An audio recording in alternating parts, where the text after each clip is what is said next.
গত ১৩ ডিসেম্বর সুদানের আবিয়া এলাকায় জাতিসংঘ শান্তিরক্ষা মিশনের বেজে ড্রোন হামলায় নিহত হন বাংলাদেশ সেনাবাহিনীর ৬ সদস্য।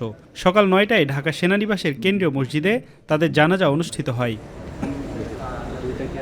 জানাজায় স্বরাষ্ট্র উপদেষ্টা লেফটেন্যান্ট জেনারেল জাহাঙ্গীর আলম চৌধুরী, সেনাপ্রধান জেনারেল ওয়াকারুজ্জামান, নৌবাহিনী প্রধান অ্যাডমিরাল এম নাজমুল হাসান, বিমান বাহিনী প্রধান air chief marshal Hasan Mahmud Khan, প্রধান উপদেষ্টার প্রেস সচিব শফিকুল আলম এবং সশস্ত্র বাহিনীর জ্যেষ্ঠ কর্মকর্তারা অংশ নেন।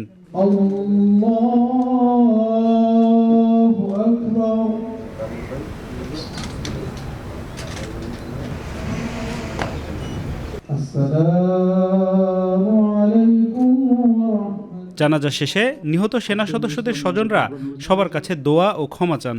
আমার বট গাছ ছিল, কিন্তু এখন আর নাই। এমন ঝড়ে ভেঙে চুরমার হয়ে গেল রে বাবা, আল্লাহর কাছে আমি কি কথা বলবো। 16 বছর থেকে এই সেনাবাহিনীতে কাজ করে আছেন।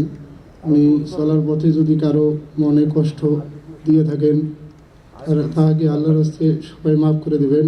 যে নারীর স্ত্রী নাই, পৃথিবীতে তার আর কিছু নাই, তার জন্য এই পৃথিবীটা অন্ধকার। এই জন্য আমার বোন আজ বিধবা হয়ে গিয়েছে, আমার বাগনা বাবা হারা হয়েছে।